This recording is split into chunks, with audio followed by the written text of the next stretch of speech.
Hello everyone, welcome to my YouTube channel. मैं हूं गीता। आज मैं आपको पढ़ाऊंगी फंक्शंस ऑफ प्लाज्मा प्रोटीन। तो ये हमारा इस वीडियो का पार्ट सेकंड है। फर्स्ट वीडियो में हमने इसके 3 फंक्शंस डिस्कस करे थे और बाकी के फंक्शन हम इस वीडियो में डिस्कस करेंगे। इसमें सबसे फर्स्ट पॉइंट है हमारा role in maintenance of osmotic pressure in blood. At the capillary level, most of the substances are exchanged between the blood and the tissue. जो हमारी कैपिलरीज होती है, ये हमारा स्मॉलेस्ट यूनिट होती है हमारी ब्लड वेसल की। इस लेवल पे ही जो हमारा एक्सचेंज होता है, चाहे वो गैसेस का हो या फिर किसी भी सब्सटेंस का हो, वो इसी लेवल पे होता है।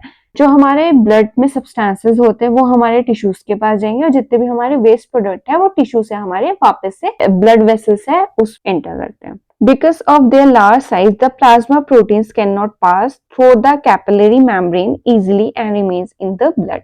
जो हमारी कैपिलरीज होती है, एग्जाम्पल यहाँ पे एक टिश्यू है, इसके पास से हमारी कैपिलरीज जाती है। बहुत ही फाइन ब्लड वेसल्स होती है हमारी, इनको हम कैपिलरीज बोलते हैं।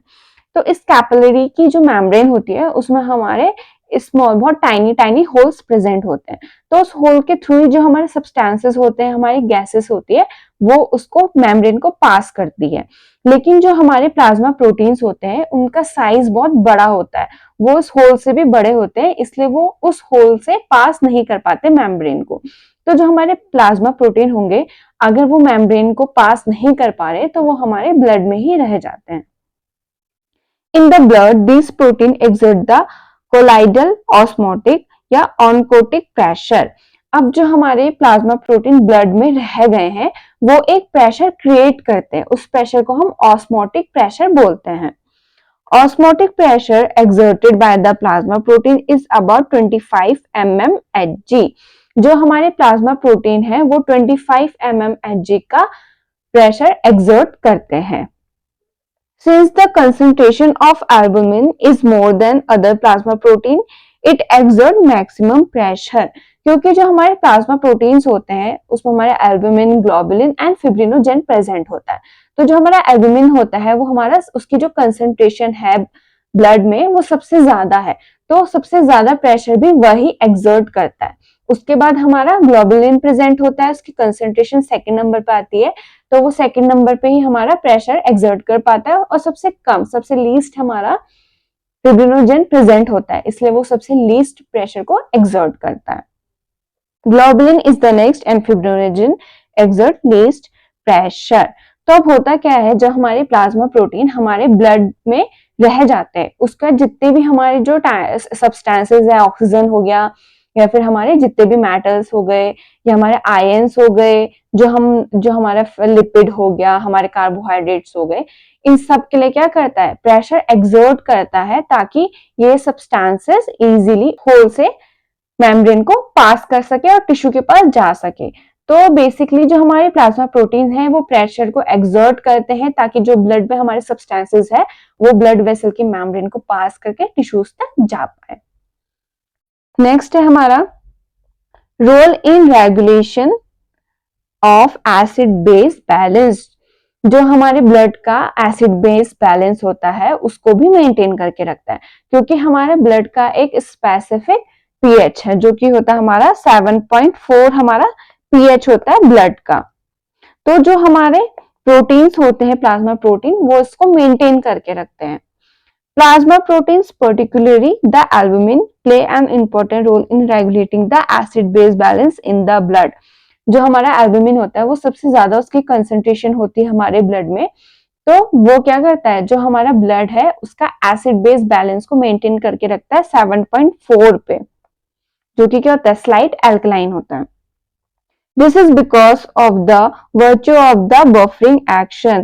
ये इसलिए होता है, जो हमारा एल्बुमिन होता है वो हमारा पीएच को इसलिए बैलेंस करके रख पाता है क्योंकि ये एक बफर की तरह रिएक्ट करता है। बफरिंग एक्शन का मतलब होता है कि जब भी हमारे ब्लड में पीएच या कम होगा, मतलब वो एसिड होगा, या फिर जब हमारा पीएच ज्यादा होने लग जाएगा तो क्या होगा, वो बेसिक की तरफ जाएगा। तो जब भी हमारा कोई भी किसी भी रीजन से हमारा ब्लड का पीएच कम होता है या ज्यादा होता है, तो जो हमारे प्लाज्मा प्रोटीन होते हैं ये एक बफर की तरह रिएक्ट करते हैं मतलब ये रजिस्ट करते हैं ताकि जो हमारा पीएच है ना ही वो बढ़ पाए ना ही वो कम हो पाए, तो उसको मेंटेन करते हैं या फिर हम बोलेंगे उसको रजिस्ट करते हैं ताकि हमारा जो पीएच है वो 7.4 पे ही मेंटेन रह पाए। इसको हम बफर एक्शन बोलते हैं। Plasma proteins are responsible for 15% of the buffering capacity of the blood.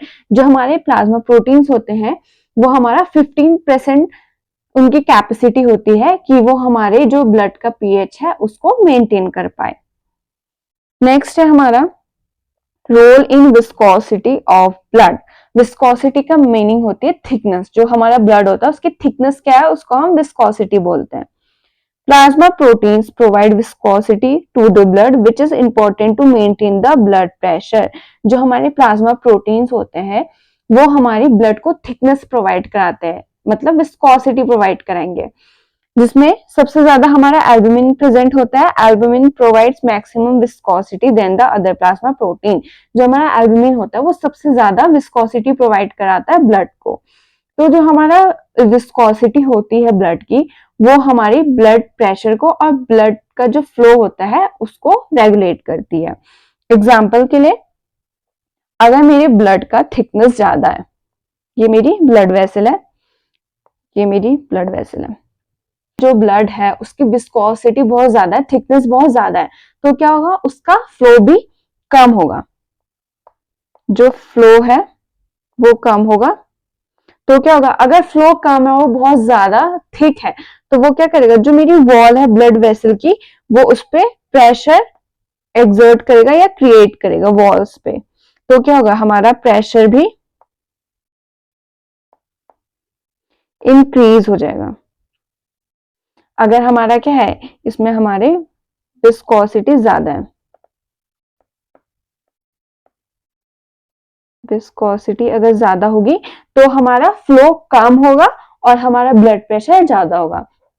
इसके अपोजिट में अगर मेरी विस्कोसिटी कम है, विस्कोसिटी अगर मेरी कम है तो क्या होगा जो मेरा ब्लड है वो इजीली फ्लो कर पाएगा। तो क्या होगा उसमें फ्लो जो होगा उसका अच्छा होगा, ज्यादा होगा। अगर उसका फ्लो अच्छा है तो क्या करेगा वो प्रेशर भी कम क्रिएट करेगा। नेक्स्ट है हमारा role in production of trephone substances. Trephone substances are necessary for nourishment of tissue cells. These substances are produced by leukocyte from the plasma proteins. हमारे जो ट्रीफॉन सब्सटेंसेस होते हैं ये हमारी जो टिश्यूज होते हैं उनको नरिशमेंट प्रोवाइड कराते हैं और उनकी ग्रोथ करवाते हैं। तो जो हमारे ट्रीफॉन सब्सटेंसेस होते हैं ये प्रोड्यूस होता है हमारे ल्यूकोसाइट से, लेकिन उसमें हेल्प करता है हमारा प्लाज्मा प्रोटीन। जो हमारा प्लाज्मा प्रोटीन होता है वही ट्रीफॉन सब्सटेंसेस को प्रोड्यूस करवाता है ल्यूकोसाइट से। तो हमारा जो प्लाज्मा प्रोटीन है वो इंपॉर्टेंट है क्योंकि वो ट्रीफॉन सब्सटेंसेस को प्रोड्यूस करवाएंगे, तभी ट्रीफॉन सब्सटेंसेस हमारे टिश्यूज को नरिशमेंट प्रोवाइड कर पाएगा और उनकी ग्रोथ हो पाएगी। अदरवाइज उनका नरिशमेंट अगर रुक जाता है तो ग्रोथ भी नहीं हो पाएगी टिश्यूज की। नेक्स्ट है हमारा role as reserve protein. During fasting, inadequate food intake और inadequate protein intake, the plasma proteins are utilized by the body tissue as the last source of energy. जब भी पर्सन फास्टिंग पे होता है या अच्छे से हमारा क्या होता है प्रोटीन इनटेक नहीं कर पाता है या फूड अच्छे से इनटेक नहीं करता है तो उस टाइम पे लास्ट सोर्स होता है हमारा एनर्जी का कि हमारी जो प्लाज्मा प्रोटीन्स है उसको यूटिलाइज कर सके। Plasma proteins are split into amino acid by the tissue macrophages. जो हमारे टिश्यू मैक्रोफेजेस होते हैं वो हमारे प्लाज्मा के प्रोटीन्स को अमाइनो एसिड्स में ब्रेक करते हैं, क्योंकि अमाइनो एसिड्स की चेन को ही हम प्रोटीन बोलते हैं। तो प्रोटीन का जो सिंपल फॉर्म होता है वो हमारा अमाइनो एसिड्स होते हैं। तो जो हमारे टिश्यू मैक्रोफेजेस होंगे वो हमारे प्रोटीन को उसके सिंपलेस्ट फॉर्म यानी कि अमाइनो एसिड में चेंज करेंगे। Amino acids are taken back by blood and distributing throughout the blood to the cellular protein molecules. Example के लिए टिश्यू है और यहाँ से हमारी ब्लड वेसल्स जा रही है, तो उस टाइम पे क्या होगा जो प्लाज्मा प्रोटीन होंगे वो हमारे टिश्यू के पास जाएंगे। टिश्यू के जो मैक्रोफेजेस है वो उसको ब्रेक डाउन करेंगे अमाइनो एसिड में। उसके बाद अमाइनो एसिड जो होगा वो वापस से ब्लड में जाएगा। फिर ये जो ब्लड है डिफरेंट डिफरेंट ऑर्गन्स तक जाएगा, डिफरेंट डिफरेंट टिश्यूज तक जाएगा और उनको ये जो अमाइनो एसिड है ये प्रोवाइड कराएगा। फिर जो वो टिश्यूज होंगे इस अमाइनो एसिड से अपने के लिए एनर्जी प्रोड्यूस करेंगे। Because of this plasma proteins are called the reserve protein, इसलिए हम इन्हें रिजर्व प्रोटीन बोलते हैं, ताकि जब भी हमारी बॉडी को, हमारे टिश्यूज को इनकी रिक्वायरमेंट हो, जब हमारे पास एनर्जी का कोई भी सोर्स नहीं बचा है, उस टाइम पे हमारे टिश्यूज जो है प्लाज्मा प्रोटीन को यूज कर सके एनर्जी फॉर्मेशन के लिए, इसलिए हम इसे रिजर्व प्रोटीन बोलते हैं। सो वीडियो यहीं पे एंड होती है। वीडियो को like, subscribe, share and also hit the bell icon. Thank you.